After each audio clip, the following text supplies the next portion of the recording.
side of his carpenter shop, and you can see his mother there, and you can see chips of wood all around their feet.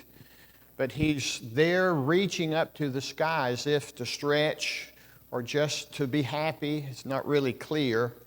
But in the background, you see the shadow, and it's him spread out on the cross. And somewhat poignant if you think about it. It's depicting, it's the one on the color one on the front. It's depicting the manhood of Christ, the carpenter, plus the fact that he knew why he was here upon earth, to die on a cross. On the back side of it is a black and white picture. Rembrandt, the three crosses, is his painting, and you see three people on a cross. You see lots of people around the foot of the cross, and if you look in the left-hand corner, among some others, not as many, Rembrandt drew himself there. So Rembrandt is pictured there being at the foot of the cross and, of course, being identified with it. Two paintings I'd not heard of before, had not seen before, and I found them fairly interesting. We're talking about the cross, and I want us to go to Luke chapter 10, and the same words are found in Mark chapter 10.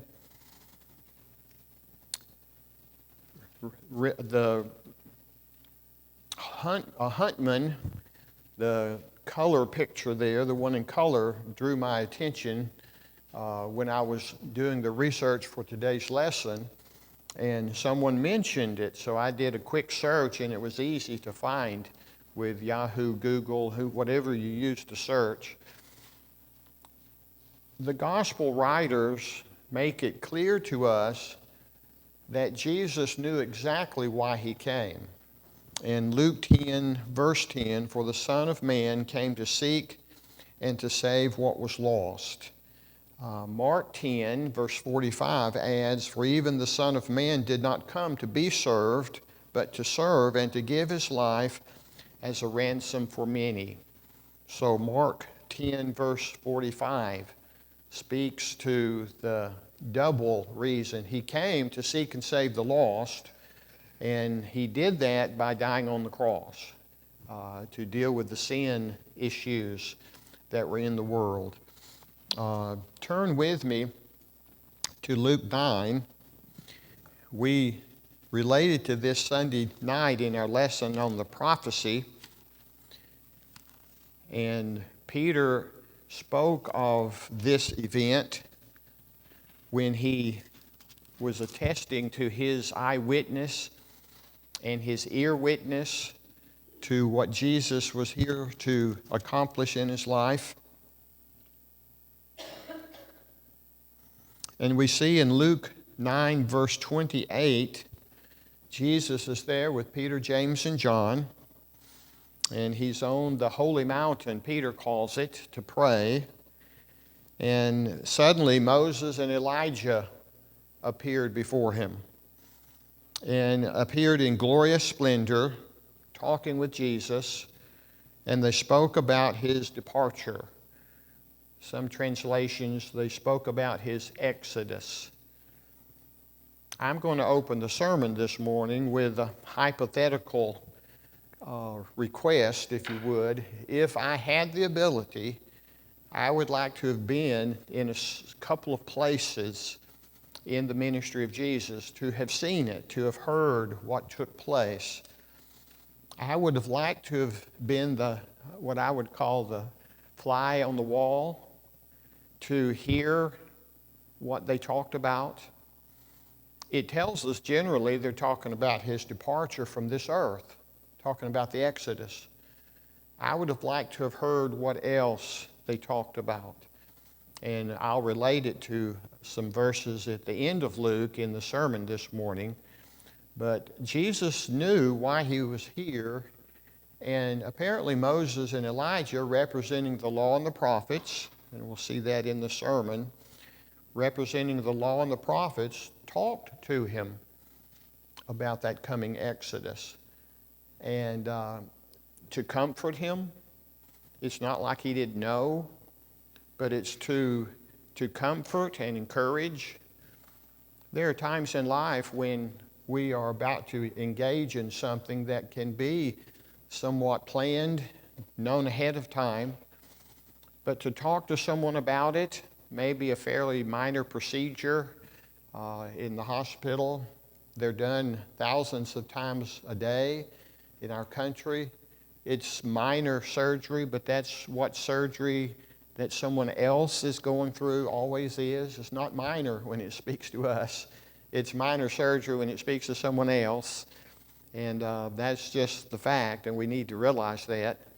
But we can talk to them and comfort them and prepare them for those things. And certainly that's what happens here. Peter wants to honor Moses and Elijah. He wants to build a tabernacle. And as they had come to talk to Jesus about his coming departure, Peter wanted to do something. This represented two marvelous people, amazing people, representative of the law and the prophets from the Old Testament, from his heritage, the forefathers. And some people don't understand why that was something that was not allowed. Jesus was the one they should be listening to. It was time to give him the attention. And the words on verse 35, "This is my son whom I have chosen, listen to him, hear ye him." It's time to listen to Jesus and leave the law and the prophets behind. And that's why the voice from heaven came. It's the message Peter needed to hear, and James and John and us, to understand things were changing. The covenant, the ministries, everything was changing toward Jesus as he would eventually leave this earth and what he would leave behind, the new covenant that he would leave behind. Turn to Matthew 16. It's a well-known set of verses, but the response of Jesus is very, very particular. And it's making a statement that's important for us to put into focus as we think about Jesus and the cross. Matthew 16, verse 21. "From that time on, Jesus began to explain to his disciples that he must go to Jerusalem and suffer many things at the hands of the elders, chief priests, teachers of the law, and that he must be killed and on the third day be raised to life." The Gospels record him telling them several times as he turned to Jerusalem. There's a point in Luke's account where he turns resolutely to Jerusalem and begins the trek to go to that city. And from that point, Luke goes into great detail about some of the happenings of that trip and people around that trip, things of that nature. Jesus wanted his disciples to know that this was in his immediate future. Now, what would it benefit them to know this? What benefit is there for him to be telling them as this is coming in the coming weeks? And it was just weeks.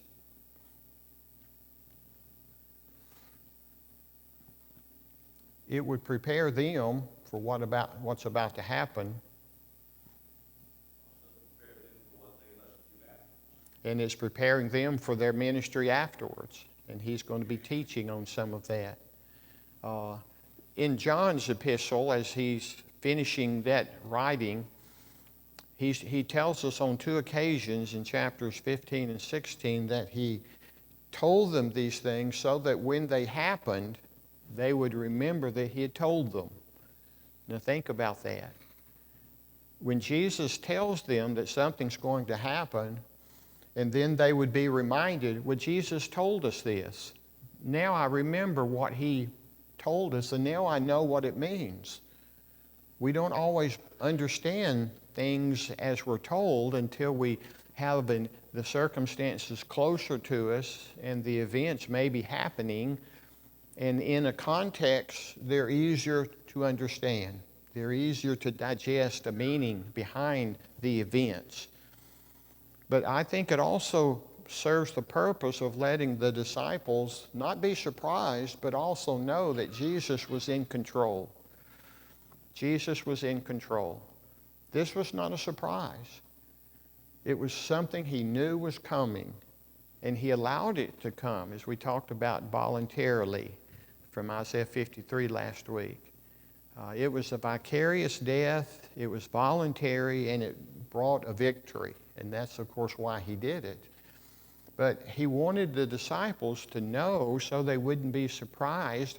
And even though they were afraid and separated for a brief time, where they would then be able to accomplish what he had trained them for 3 years to accomplish.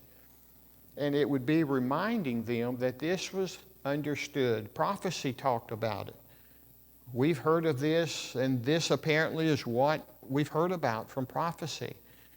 And it was to remind them that God and Christ was in control. Christ was in control. And it would help them to be calmed down. Before we read this, I have to turn to Acts 1 and read you verse 6. Lord, are you at this time going to restore the kingdom of Israel? This was after the resurrection. It was him speaking to them, Luke's account in the early verses of Acts. And they were still not understanding what exactly are you accomplishing. Because the Jews believed that the Messiah would come and restore Israel to its previous place of prominence. And it had lost that place of prominence because of the Roman government, because of external forces. And are you now coming to restore the kingdom of Israel? And I can't help but imagine Christ thinking, I thought we talked about this.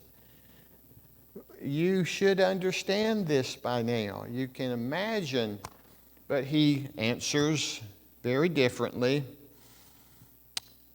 It is not for you to know the times or dates the Father has set by his own authority, but you will receive power when the Holy Spirit comes on you, and you will be witnesses in Jerusalem and Judea and Samaria and to the ends of the earth. And verse 8 is an outline of the book of Acts. Jerusalem, Samaria, Judea, the ends of the world. As the gospel was preached to the Jews, the Samaritans, the Gentiles, and all creatures. So when this angel was appearing to them, and they were asking and wondering what's happening, and when they met and asked him specifically, they did see him ascend, but they were still very confused about what he was going to accomplish. And go back to Matthew 16, verse 22.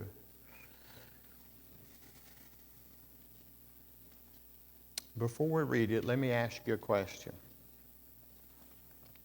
Peter does not need me to be his apologist, but I find myself feeling as if I should. We are pretty hard on Peter. We're pretty hard on Peter. What is it we usually say? He was on the water and he looked away and noticed the wind and the rain and he started to sink. Is that true? Yes, it is. What do we forget? He had the faith to get out of the boat and he walked on water. We give him a hard time, and yet he had the faith. Lord, can I come to you? Sure, come on. And he stepped out and walked on the water. So I find myself being his apologist from time to time. He's the one that was the leader of the 12, and he spoke up. That was his nature. He could not have been different. He was made that way by God, I believe, as I think our personalities many times are fashioned by God. But he spoke up, and sometimes we say properly that Peter had hoof and mouth disease. He put his foot in his mouth. But he always slowed down and listened and learned after that. And we need to give him credit for that. But on this occasion, Matthew 16, verse 22, Peter took Jesus aside and began to rebuke him. Now just imagine what you just heard.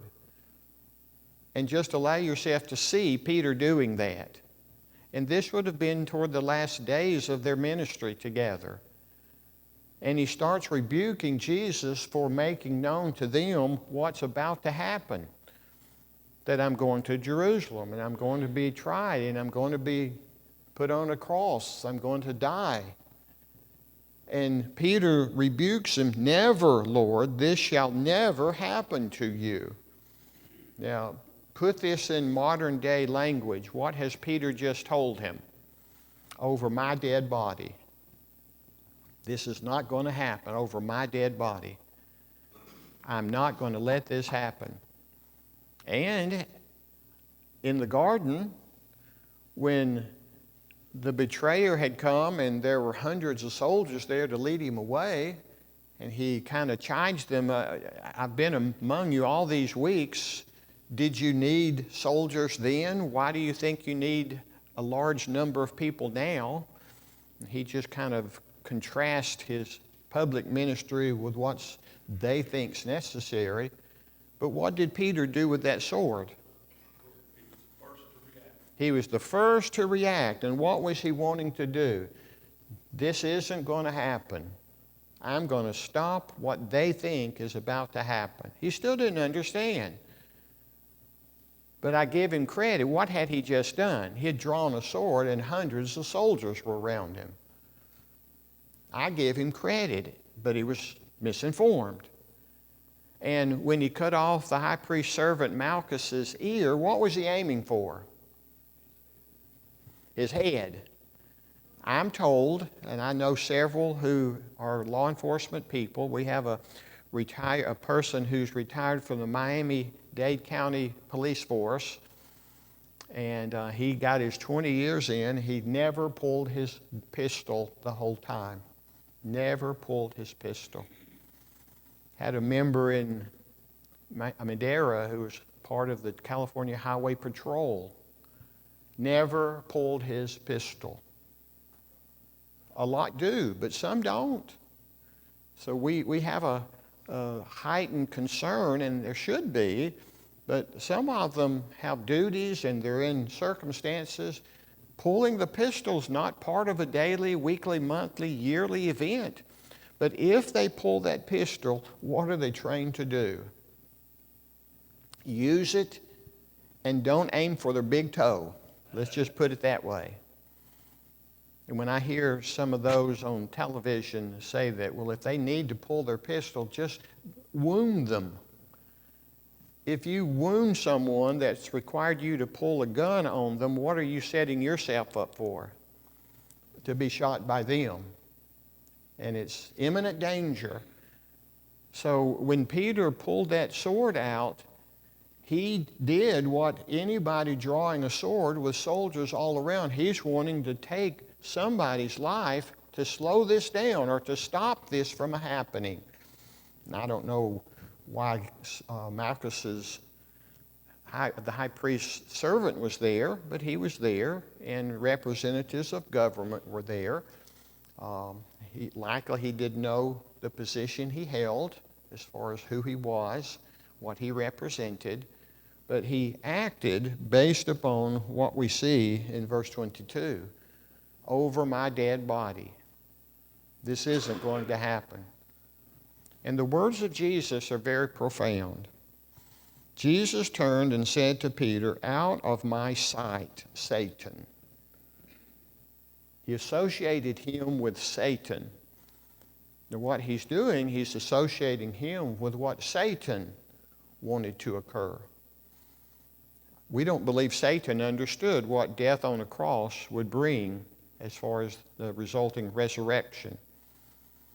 But we do know in those temptations, we'll look at them at another time, that Satan wanted Jesus to take the easy way out. Come up here, let me show you all of this, and if you'll just do this, I'll give you this. He was encouraging Jesus to take the easy way out, to receive something that would eventually be his, but to receive it now. And that's the overview of those three temptations. You're seeing it from Satan's point of view. And you're associating yourself with his point of view. Peter, out of my sight, Satan, you are a stumbling block to me. Now, why was Peter a stumbling block? What had Jesus just admitted?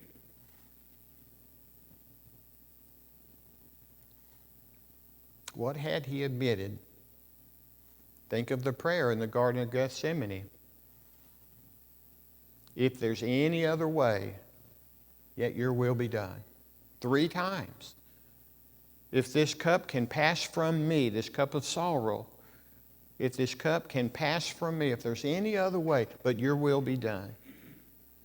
If there's any other way, but your will be done. If there's any other way. Peter was suggesting, don't let this happen. Don't die on the cross. Don't go to Jerusalem. And for Jesus to say that you're a stumbling block, it's telling us, I think, that he had in his mind the possibility of not letting this happen. The prayer shows us that, doesn't it? Why would you be praying so earnestly that your sweat was as if it's blood? If it's not a real life sorrow and circumstance and anguish that he was going through. Hebrew writer crying out with loud tears, loud cries and tears. We used that verse in our lament lesson some months ago now. Peter was suggesting something that must have been in the mind of Christ. And it was a stumbling block for him because it was already in his thinking, is there another way? But not my will, but yours. And he puts it into words later in the Garden of Gethsemane. But you are a stumbling block to me. He wasn't saying you could be, you might be, you are. What you're suggesting is presenting a stumbling block to me. And then he says, you do not have in mind the things of God, but the things of men. You're looking at it from a human perspective. You're looking at it as others may look at it. Mankind looks at it differently. How did God look at it? Roddy will start a class Wednesday and eventually talk about the wisdom of the cross. And it's called the foolishness of God. Come on Wednesday and be a part of that study. If you're not able, watch it. It's the things of God. You have in mind the things of God when you hear Paul's perspective to that. And then he makes the statement to them that's repeated in different translations, different people. Jesus said to his disciples, if anyone would come after me, he must deny himself, take up his cross, and follow me. Whoever wants to save his life will lose it, but whoever loses his life for me will find it. And that's the key. As Christians, we're told to lose our life for him.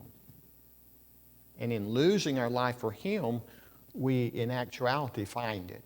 The spiritual perspective is in play here. I no longer live for myself, I live for him. I no longer act and think, what do I want to do? We ask the question, what would God have me do? What would Christ do?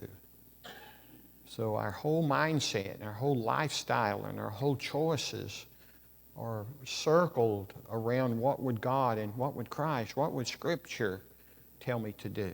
How do I live my life for him? And when we lose our life, we find it.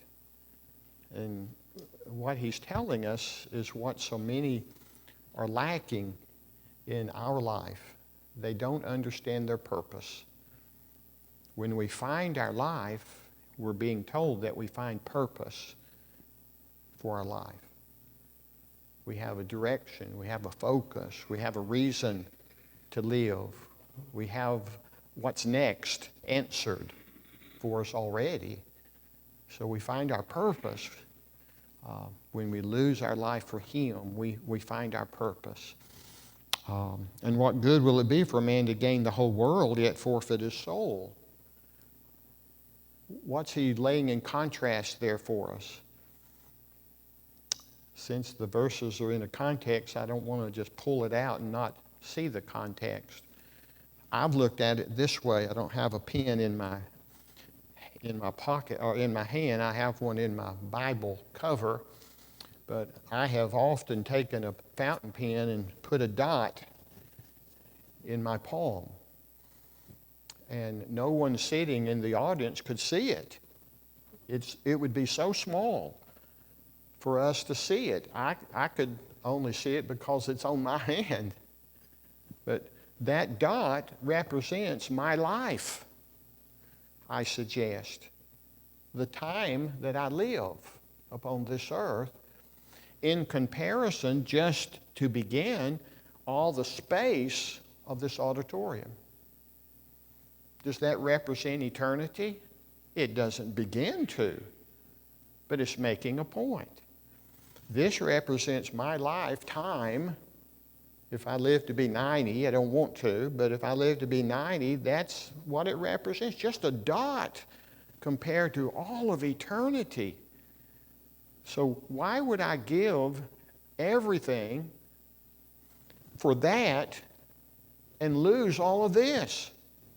And this is just the beginning. Because just think about the expanse of our world and of the universe and of all the planets and all the things beyond our known information of our universe. Why would I give up everything for that? Because when you're talking about the soul, it's eternal things. And if you hearing that, you're thinking to yourself right now, well, I wouldn't. And the necessary question is, what are you spending your time doing? Are you seeking God's will or your own timetable, your own wishes, your own will? And we go between the two. None of us perfectly are going to seek God's will. But is that our desire? Is that our goal? Is that the way we think? Is that the way we plan our schedule? And you forfeit your soul if you're seeking to gain the whole world. Or what can a man give in exchange for a soul? The list is long. We can give so much and so many others in exchange for our soul. I'm going to tell you a personal circumstance. It's not pointing a finger, but if it applies, let it apply. I had a conversation a number of years ago with a family in California that were really concerned about some of their family members. They were unfaithful members of the body of Christ.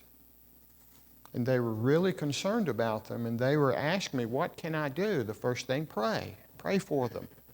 Secondly, be a good example. Let them see in you what you're wanting them to come back to. You be the magnet that pulls them back. And we talked about it, and we prayed about it.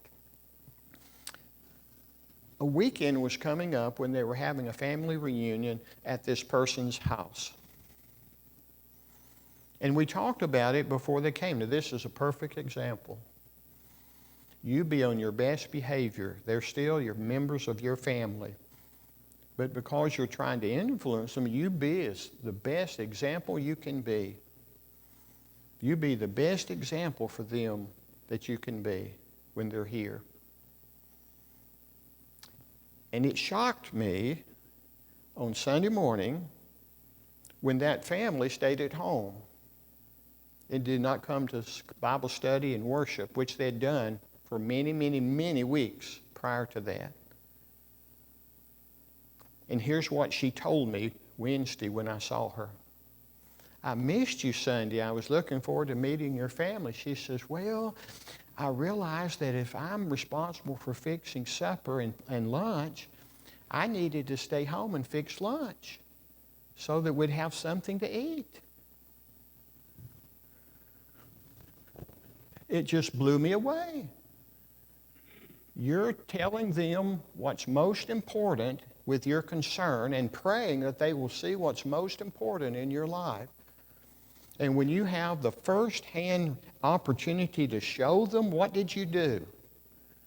Fixing you a meal was more important than me being faithful to the congregation and being an example to them to be here. You could have taken them out to eat. You could have fixed it the week before and had it ready and tell them, I'm going to be here as soon as I can. We're going to eat within an hour. And just told them. But if you come with me, we'll be on the same schedule, and leave it to them. What do we give in exchange for our souls? Sometimes Sunday afternoon lunch. We're showing people what's more important to us when we're concerned about them coming back to worship on a regular basis. And we're doing just the opposite, and we're using them as an excuse. It's amazing to me. For the Son of Man is going to come in his Father's glory with his angels, and then he will reward each person according to what he has done. I tell you the truth, some who are standing here will not taste death before they see the Son of Man coming in his kingdom. Now that's misunderstood by some because they assume this is referring to the second coming. But what is the kingdom referring to? The establishment of the church on the day of Pentecost in Acts chapter 2. And Peter and 10 of the apostles, Matthias having been added, one of the 12 now, saw the kingdom come in its glory as Jesus and his resurrection was proclaimed. So some misunderstand that to see the Son of Man coming in his kingdom, associate this with the second coming, but it's the establishment of the spiritual kingdom up on earth. And it's reminding us of priority, but it's for the purposes of today's lesson. Jesus knew why he was coming. And he said it often to his disciples. Get behind me, Satan. You're a stumbling block to me. Must have hurt him deeply. It must have struck home deeply when he heard that. But he was explained why. He was given the opportunity to understand why this was not what you need to be saying. Roddy?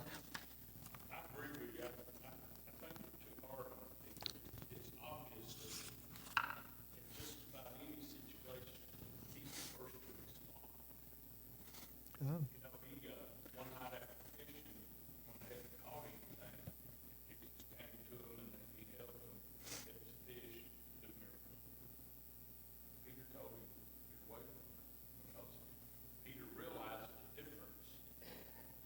You know, Peter may have not known the complete purpose, but he had already recognized that Christ was different. Oh, yeah. He wanted to defend him. Yeah.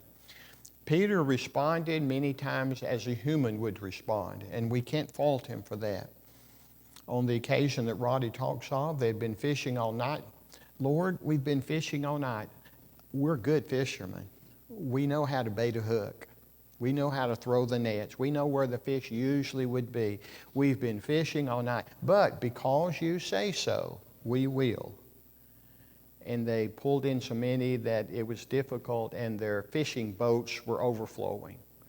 And these were trained fishermen with more than one boat. Because you say so, I'm going to forget what I'm thinking. I'm looking at it from a human perspective. That's what he's told here. You're looking at it from man's point of view. You're not seeing it from the mind of God. Because you say so, the mind of God, I'm going to do what you tell us to do. And the results were amazing. They had too many fish. Have you ever had a burden of having a bumper crop? Do you know what I'm talking about? Some of you have had that bumper crop since we've moved here in the blueberry area of life.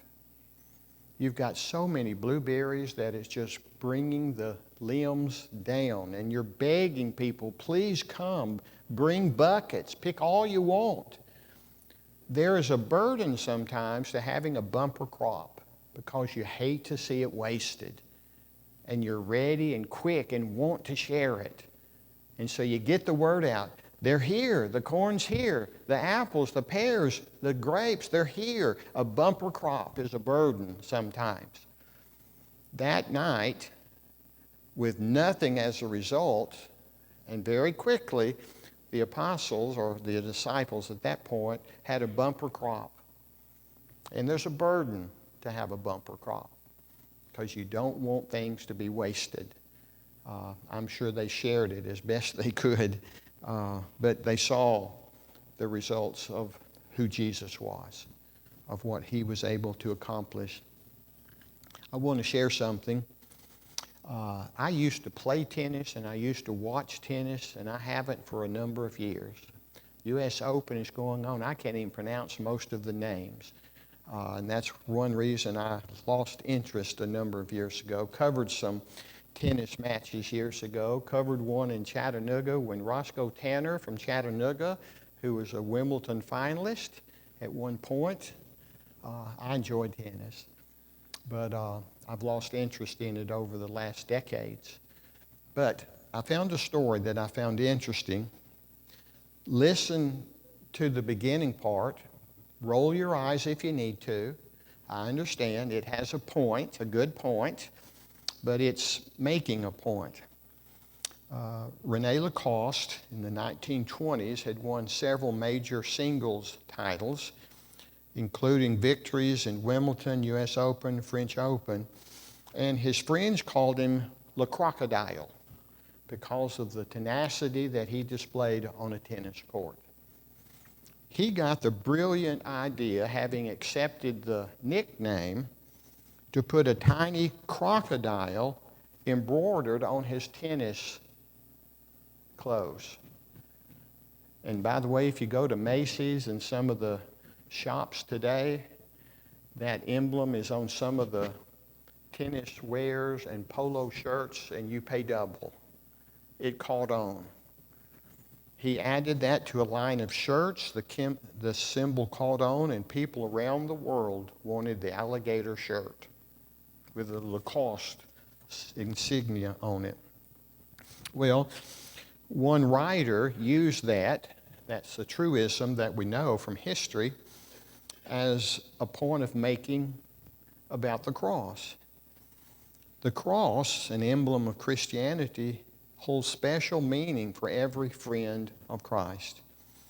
Whenever we see a cross, it speaks to us of Christ's tenacity and his determination to do his Father's will by his willingness to die on Calvary. And it reminded me of John 15, verse 15, and I want us to turn there.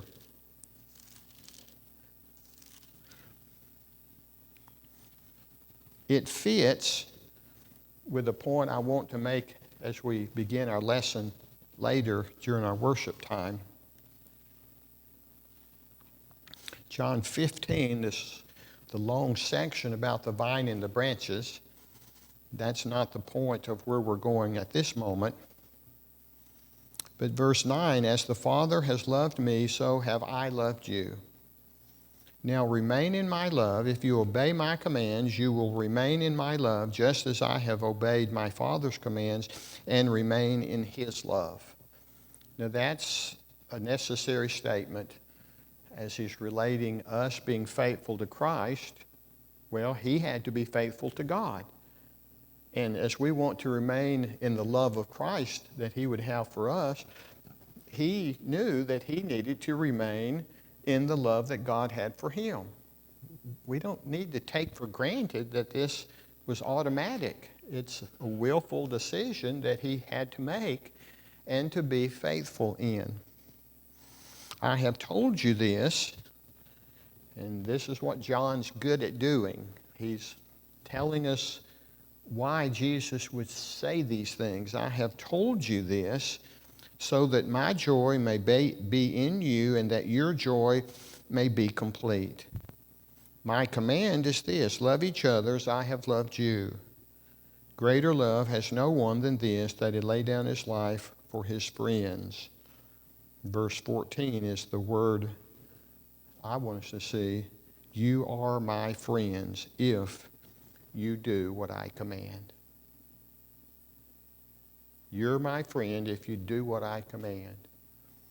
And we have raised the specter of carrying his cross, laying down our life, taking his cross upon us, and a change of priorities. And sometimes it involves a change of friends. It's a definitive decision we make about who we're going to spend time with and what we're going to do in our life, our schedule. And it's part of some of the things that he wanted us to see. I've written down in my margin, I've told you, quote unquote, John 14:29, John 16, verses 1 and 4 and 33. Or others besides this one. I'm telling you this. I'm telling you why I'm telling you this. And that's something John did in his ministry. Let's talk about passion for a moment. We've turned the word passion into something dirty. It's sex and lust in most people's thinking. But many, many years ago, the word passion talked about suffering. Someone's going through times of passion, and it was times of suffering. And it uses the reality that some people, the Catholic Church especially, when they speak of Good Friday, call it Passion Tide. They refer to that time as Passion Tide. It's the passion of Christ. And it's something we need to talk about. It's the suffering that Christ was willing to go through as he offered his blood as an offering for each of us. Let me read you 2 paragraphs. Jesus Christ is God, and God, all that we say about God describes Christ. He is unitary. He has taken on himself the nature of man, but God, the eternal Word, who was before man and who created man, is a unitary being, and there is no dividing of his substance. And so that Holy One suffered, and his suffering in his own blood for us was 3 things. It was infinite, it was almighty, and it was perfect. Infinite means without bound, without limit, shoreless, bottomless, topless forever and ever, without any possible measure or limitation. That's description of his suffering. The word almighty and the word perfect speak for themselves, as they are words used to describe his actions on our behalf. We'll stop there. I see movement back there. Thank you for being here. Thank you for your interest, and we'll continue, Lord willing.